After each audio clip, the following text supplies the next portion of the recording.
नेमी सारण्य की परम पावन भूमि पर 88,000 ऋषि मुनियों के मध्य में श्री सूत जी महाराज विराजमान हैं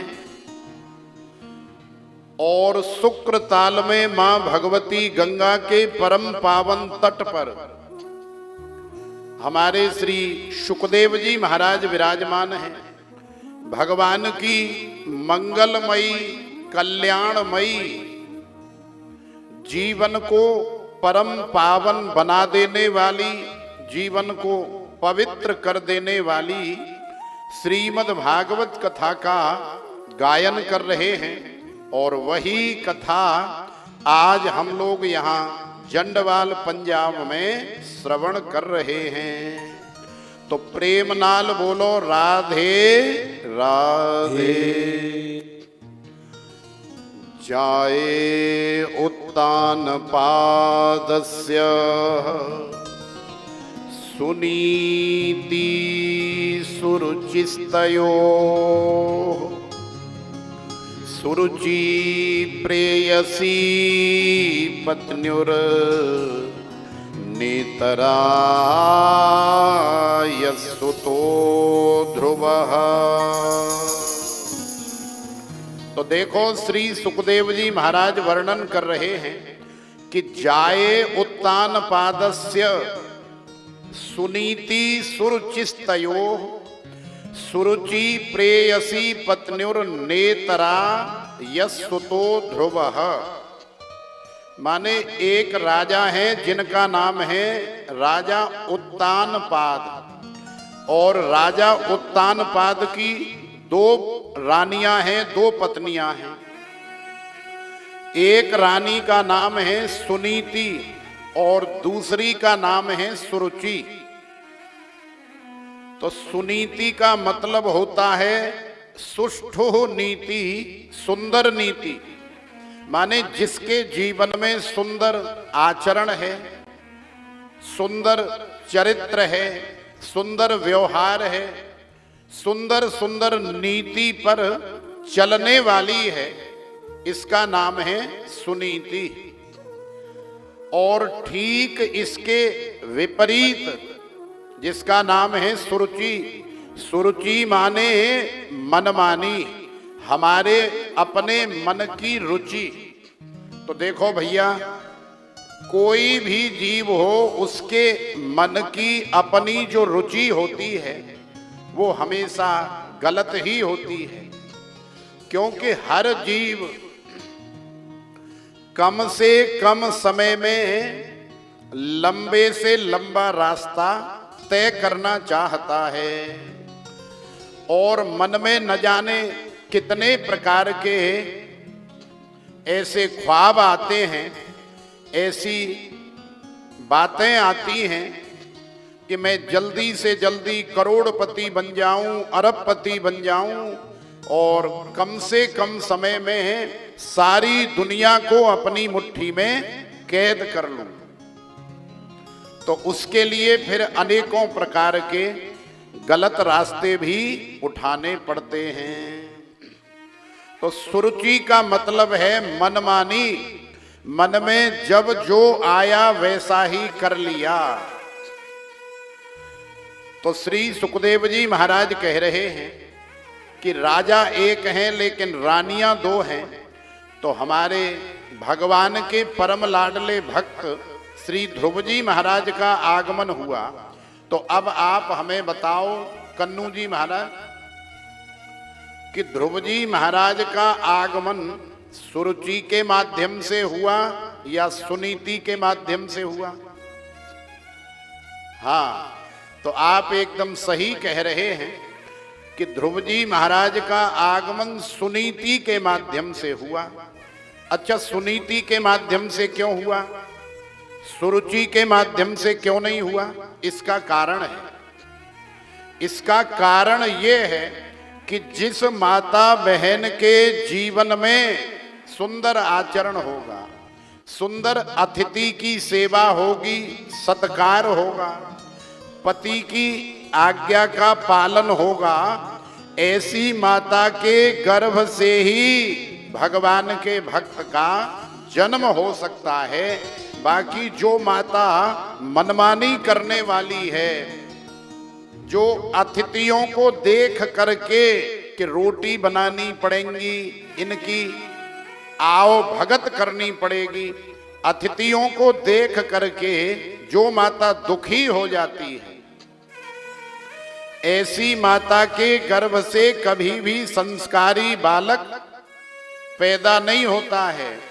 जो माता अपने पति को कष्ट देती है, दुख देती है, अनर्गल सताती है, प्रताड़ना देती है, टॉर्चर करती है, ऐसी माता के गर्भ से भी कभी भगवान के भक्त का जन्म नहीं होता है। तो प्रेम नाल बोलो राधे राधे। इसलिए सुनीति मैया के गर्भ से ध्रुव जी महाराज का आगमन हुआ। लेकिन राजा उत्तानपाद के ऊपर सुरुचि का ज्यादा प्रभाव है, क्योंकि सुनीति पहले की रानी है और सुरुचि जो है आजकल आई है। राजा जंगल में शिकार खेलने गए थे, वहीं जंगल में सुरुचि मिली, तो सुरुचि की युवावस्था, सुरुचि की सुंदरता देख करके राजा आकर्षित हो गए और सुरुचि को अपने घर ले आए, विवाह कर लिया, रानी बना करके रख लिया। तो सुरुचि छोटी रानी है, तो राजा भी सुरुचि की ही बात मानते हैं। तो सुरुचि ने अपनी बड़ी बहन सुनीति को राजा से कह करके घर से निकलवा दिया, तो सुनीति जंगल में चली गई। लेकिन आज राजा का तेज जो उसके गर्भ में था, आज एक सुंदर से बालक का जन्म हुआ है। उसी बालक का नाम मैया सुनीति ने रखा है ध्रुव। और एक एक दिन करके ध्रुव जी महाराज बड़े होने लगे। आज ध्रुव जी महाराज की उम्र जब 3-4 वर्ष की हो गई है, तो 3-4 वर्ष का बालक जो है थोड़ा बोलने भी लग जाता है। तो ध्रुव जी महाराज बच्चों के साथ खूब बोलते हैं और खूब खेलते हैं, गली गली भ्रमण करके आनंद लेते हैं। तो हर बच्चा अपने अपने माता पिता की चर्चा करता है, बात करता है। लेकिन जैसे ही माता पिता की चर्चा होती है, तो ध्रुव जी महाराज एकदम शांत हो जाते हैं, मौन हो जाते हैं। तो एक दिन बालकों ने पूछ ही लिया कि चौरे लाला, चौरे छोरा, तेरे पिताजी को कहा नाम है? तेरे पिताजी क्या करते हैं भैया, कहाँ रहते हैं? हमने तो आज तक तेरे पिताजी को देखा भी नहीं है। तो ध्रुव जी महाराज बेचारे एकदम शांत हो गए। ध्रुव जी महाराज को अंदर से बड़ा बेकार लगा, अंदर से बड़ी ग्लानि हुई, क्योंकि ध्रुव जी महाराज ने भी कभी अपने पिता का दर्शन नहीं किया आज तक। आज खेल कूद करके लौट करके घर में आए तो अपनी मैया की गोदी में बैठ गए और मचल गए, रुदन करने लगे, जिद करने लगे कि मैया आज तो तुझे बताना ही पड़ेगा कि हमारे पिताजी कौन है और हमारे पिताजी का नाम क्या है। तो बालक का रुदन देख करके आज सुनीति मैया का हृदय भी पिघल गया और सुनीति मैया ने बता दिया कि देख बेटा, तू जानना चाहता है तो सुन, तेरे पिताजी का नाम है राजा उत्तानपाद और राजा उत्तानपाद चक्रवर्ती सम्राट हैं, इस सारी दुनिया के मालिक हैं। तेरे पिताजी का जो भवन है वो यहाँ से 2-4 किलोमीटर दूर है। अब जैसे ही ध्रुव जी महाराज ने सुना तो ध्रुव जी महाराज मैया की गोद से उतरे और उतर करके दौड़ लगाई, सीधे दौड़ते दौड़ते राजभवन में चले गए। राजभवन में आज राज दरबार लगा हुआ है, हजारों बड़े बड़े राजा महाराजा बैठे हैं, लाखों की संख्या में नर नारी बैठे, बड़े बड़े मंत्री संतरी बैठे, राजा उत्तानपाद सिंहासन पर बैठे हैं और बगल में ही सुरुचि बैठी है। ध्रुव जी महाराज ने अपने पिता का दर्शन किया तो ध्रुव जी महाराज से रहा नहीं गया। ध्रुव जी महाराज बाहें खोल करके कहने लगे, पिताजी पिताजी पिताजी मैं आ गया, पिताजी मैं आ गया। तो पिताजी पिताजी कह करके ध्रुव जी महाराज दौड़े चले गए, राज सिंहासन पर चढ़ गए और जैसे ही अपने पिता के पास जाना चाहा, इतनी देर में तो सुरुचि ने बाह पकड़ ली, सुरुचि ने हाथ पकड़ लिया। कहने लगी, अरे मूर्ख बालक, तू कहां जा रहा है, किसकी आज्ञा से जा रहा है? तो ध्रुव जी महाराज ने कहा कि देखो मैया, आप हमें जानती नहीं हो, पहचानती नहीं हो। ये जो राज सिंहासन पर बैठे हैं ना, ये हमारे पिताश्री हैं, ये हमारे पिताजी हैं और आज हम अपने पिताजी की गोद में बैठने के लिए आए हैं। तो सुरुचि ने कहा कि सुन, भले ही ये तेरे पिताजी हैं, लेकिन महाराज लघु शंका भी जाना हो ना राजा उत्तानपाद को, तो सुरुचि से पूछ करके जाते हैं। जैसे भगवान की मर्जी के बिना संसार में एक पत्ता भी नहीं हिलता है, ऐसे ही राजा उत्तानपाद भी सुरुचि की आज्ञा के बिना नहीं हिलते। तो सुरुचि ने कहा कि ये तुझे अपनी गोद में तब तक नहीं बैठाएंगे जब तक मैं न कहूं, भले ही तू इनका बेटा है। ध्रुव जी महाराज को बड़ा बुरा लगा और फिर आगे सुरुचि कहने लगी कि देख बेटा, यदि तू इस राजा की गोदी में बैठना चाहता है, यदि तू इस राज सिंहासन पर बैठना चाहता है, तो तुझे एक काम करना पड़ेगा। क्या काम करना पड़ेगा? तपसाराध्य पुरुषम तस्यैवानुग्रहेण मे गर्भे त्वं साधयात्मानं यदीच्छसि निपासनम। तुझे ये काम करना पड़ेगा कि अभी के अभी तू यहां से जा और सीधा जंगल में जा, जंगल में जा करके भगवान श्री हरि का भजन कर, कठोर तपस्या कर और कठोर तपस्या से प्रसन्न होकर के भगवान श्री हरि श्रीमन नारायण जब तुझे दर्शन देने के लिए आए तो भगवान से कहना कि हे प्रभु, मेरा ये जन्म, मेरा ये शरीर बस यहीं समाप्त हो जाए और मेरा अगला जन्म जो है सुरुचि के गर्भ से हो। माने जब तू मेरे गर्भ से पैदा होकर के संसार में आएगा तब तुझे इस राजा की गोदी में बैठने का मौका मिलेगा, इस राज सिंहासन का युवराज होने का अवसर मिलेगा। ध्रुव जी महाराज ने सुरुचि की डांट फटकार और दुनिया भर की सुनी तो ध्रुव जी महाराज भयंकर रोषित हो गए।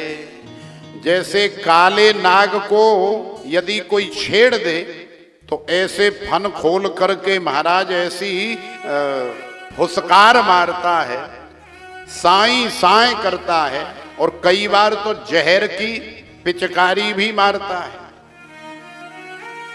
तो आज ध्रुव जी महाराज का भी बिल्कुल वही हाल है। ध्रुव जी महाराज बेचारे अटपटे मन से नीचे उतरे और नीचे उतर करके ध्रुव जी महाराज सीधे अपनी माता के पास गए। माता के पास जाकर के सारा वृतांत श्रवण कराया। तो देखो, जो अच्छी माताएं होती हैं ना, वो अपने बालक को कितनी सुंदर शिक्षा देती हैं।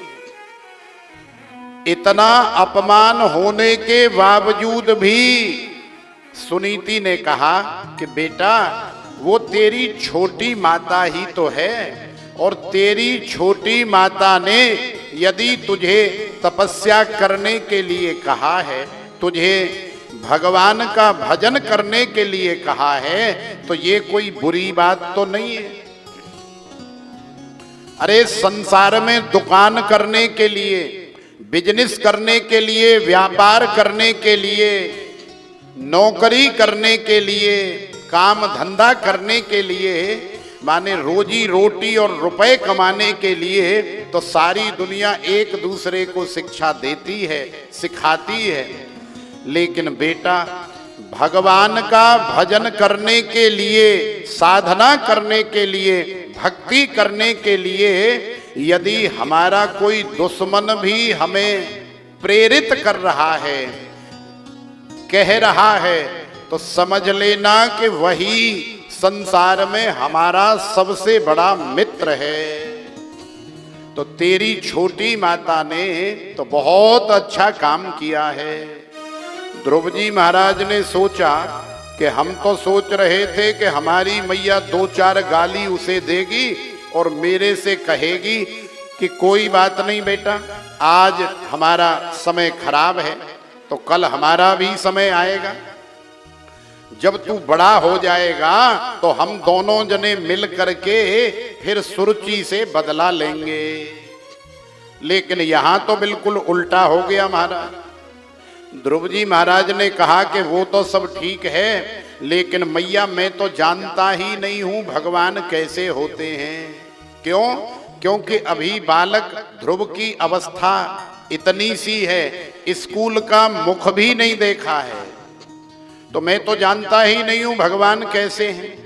भगवान को पाने का, प्रकट करने का मंत्र कौन सा है और कैसे कैसे साधना की जाती है, मैं तो बिल्कुल जानता ही नहीं हूं। तो देखो, आज सुनीति मैया ने भगवान के बारे में ध्रुव जी महाराज को बताया। क्या बताया? गोस्वामी श्री तुलसीदास जी महाराज की वाणी में ही श्रवण करें। हरि व्यापक सर्वत्र समाना, प्रेमति प्रकट होहि मैं जाना। हरि व्यापक सर्वत्र समाना, प्रेम से प्रकट होहि मैं जाना। हरि व्यापक सर्वत्र समाना, प्रेमति प्रकट होहि मैं जाना। हरि व्यापक सर्वत्र समाना, प्रेम से प्रकट होहि मैं जाना। निर्मल मन जन सो मोहि पावा, मोहि कपट छल क्षेत्र न भावा। निर्मल मन जन सो मोहि पावा, मोहि कपट छल क्षेत्र न भावा। राम राम कहि बारंबारा, चक्र सुदर्शन है रखवारा। श्री राम जय राम जय जय राम, श्री राम जय राम जय जय राम। श्री राम जय राम जय जय राम, श्री राम जय राम जय जय राम। श्री राम जय राम जय जय राम, श्री राम जय राम जय जय राम। तो देखो, आज सुनीति मैया ने बताया कि हरि व्यापक सर्वत्र समाना, प्रेम ते प्रकट हो है मैं जाना। भगवान तो कण कण में बसे हुए हैं। भगवान को पाने के लिए हृदय में प्रेम होना चाहिए, निर्मलता होनी चाहिए, शुद्धता पवित्रता होनी चाहिए। फिर तो मान लो भगवान आपको, आप जहां भी उपस्थित हैं वहीं भगवान आपको मिल जाएंगे। और भगवान को पाने की चाह जिसके अंदर होती है, भगवान अपने ही आप, जैसे कहते हैं न कि गुरु बिन भवनिधि तरैन कोई, जे बिरंच शंकर सम होई। तो भगवान को पाने के लिए यदि गुरु की आवश्यकता होती है तो भगवान अपने आप ही गुरु महाराज की व्यवस्था कर देते हैं। हमारा केवल भगवान को पाने का भाव होना चाहिए। तो देखो आज बड़ा सुंदर उपदेश सुनीति मैया ने बालक ध्रुव जी महाराज को दिया, और ध्रुव जी महाराज भी अब समझ गए कि हमारी मैया भी हमारा सपोर्ट नहीं कर रही है, हमारा साथ नहीं दे रही है। तो अब तो हमें जंगल में जाकर के भगवान की तपस्या भजन बंदगी करनी पड़ेगी। अब तो हमें भगवान को प्रकट करना ही पड़ेगा।